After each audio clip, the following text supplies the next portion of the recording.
UP के इटावा जनपद में कल रात एक दरिंदे ने 6 वर्षीय मासूम बच्ची के साथ रेप कर मानवता को शर्मसार कर दिया। जी हां, बच्ची गांव में ही अपने मां के साथ एक शादी समारोह में गई थी, जहां एक युवक ने बच्ची को उठाकर ले जाकर बलात्कार कर खेत में छोड़ दिया। बच्ची की गुमशुदगी पर परिजनों ने पुलिस को सूचित किया। आनन फानन में पुलिस ने 5 घंटे बाद किसी तरह एक खेत से बच्ची को बरामद किया, साथ ही आरोपी को भी गिरफ्तार कर लिया। बलात्कारी आरोपी को पुलिस ने जेल तो भेज दिया है, वहीं मासूम बच्ची की खराब हालत को देखते हुए उसे सैफई मेडिकल कॉलेज में भर्ती कराया गया है, जहां उसका दवा इलाज चल रहा है। यह मामला इटावा के बढ़पुर थाना क्षेत्र का है। वैसे मासूम बेटियों के साथ रेप का यह गंदा कार्य देश के अलग अलग हिस्सों में लगभग रोजाना ही होते हैं। यह कोई नई बात नहीं है। एनसीआरबी यानी नेशनल क्राइम रिकॉर्ड ब्यूरो के आंकड़ों के अनुसार देश में रोजाना 90 से ज़्यादा बलात्कार होते हैं, जिनमें से अधिकांश घटनाएं राजस्थान और यूपी से होती हैं। जी हाँ, बलात्कार की घटनाओं में राजस्थान और यूपी नंबर 1 है। रेप सर्वाइवर की मदद करने वाली एक संस्था people against rape in India की सचिव योगिता भवाना कहती हैं, देश में बलात्कार के मामलों में पीड़ित को पुलिस रिपोर्ट लिखाने में भी काफ़ी मशक्कत करनी पड़ती है।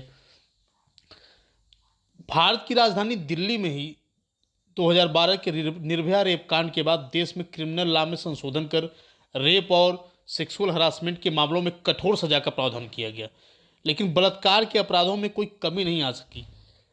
अर्थात मतलब साफ है, बलात्कारियों को कानून और कठोर सजाओं से कोई डर नहीं है। Protection of child from sexual offences यानी पास्को एक्ट में भी संशोधन कर 12 साल से कम वर्ष के बच्चों के साथ रेप के मामले में मौत की सजा का प्रावधान है।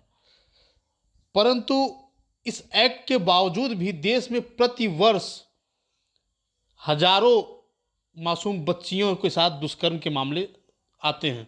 देश में राजस्थान, उत्तर प्रदेश, मध्य प्रदेश, महाराष्ट्र और असम ऐसे राज्य हैं जहां बलात्कार की सर्वाधिक घटनाएं होती हैं। वहीं राष्ट्रीय राजधानी क्षेत्र दिल्ली में रेप की घटनाएं भी कम नहीं हैं। बच्चों के साथ 10,000 से ज़्यादा रेप के मामले दर्ज हुए हैं। 1.25 अरब की आबादी में शायद 10,000 बलात्कारी बहुत कम हैं, लेकिन जिन बच्चियों और परिवारों ने यह दुखद विभत्स अपराध देखा है, उनके लिए यह किसी सदमे से कम नहीं है। एनसीआरबी का यह भी दावा है कि 95% रेप के मामलों में रेप करने वाले अपराधी बच्चों के परिचित ही हैं, अर्थात कहीं न कहीं से वे रिश्तेदार हैं या परिचित हैं। किसी भी समाज में चरित्र का पता लगाने का सबसे बेहतर तरीका यह है कि हम जाने वह समाज अपने बच्चों के साथ कैसा व्यवहार करता है, कैसा बर्ताव करता है।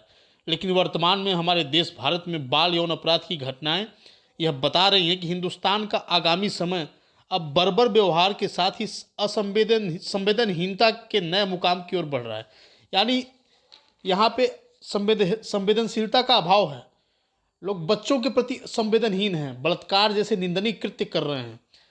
केरल हाई कोर्ट के न्यायाधीश ने एक रेप के मामले की सुनवाई के दौरान कहा कि बच्चे हमारे देश के अनमोल रत्न हैं, मानव संसाधन हैं, देश के भविष्य हैं, कल की आवाज़ हैं, कल का भविष्य उन पर टिका हुआ है। लेकिन दुर्भाग्य से हमारे देश में लड़कियां बहुत कमज़ोर स्थिति में हैं। बच्चियों के साथ ऐसे अपराध समाज के खिलाफ है, परंतु देश में हो रहा मासूम बच्चियों के साथ ऐसे दुष्कर्म के घटनाएं रोकने का नाम ले रही हैं। हमारा समाज मानव सभ्यता पर एक कलंक बन रहा है। आगामी समय ही बताएगा कि 21वीं सदी का यह भारत अपने भावी बेटियों के साथ कैसा बर्ताव करेगा। शाम को 8 बजे से गायब हैं। इस पे थाना बड़पुरा में 363, 323, 376 AB IPC और 5/6 पॉक्सो एक्ट का मुकदमा लिखा गया। इस सूचना पर बड़पुरा थाने की फोर्स, सर्विलांस टीम, थाना पछाया गाँव की टीम और हमारी एसओजी टीम पूरी लग करके उस बच्ची को बरामद किया। साथ ही इस घटना में संलिप्त अभियुक्त को भी गिरफ्तार कर लिया गया है।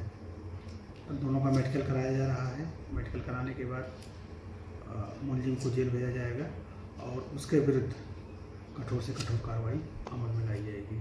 ये नाच रही थी डीजे पे, बस और बम चले गए थे। इधर देख के इसको जब वापस आए तो ये नहीं दिखी, उस लड़का के गोदी में थी।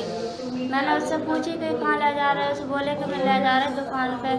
मैंने कि दुकान पे नहीं जाएगी मेरी बेटी, मैंने कि इतने खन दुकान पे नहीं जाती है।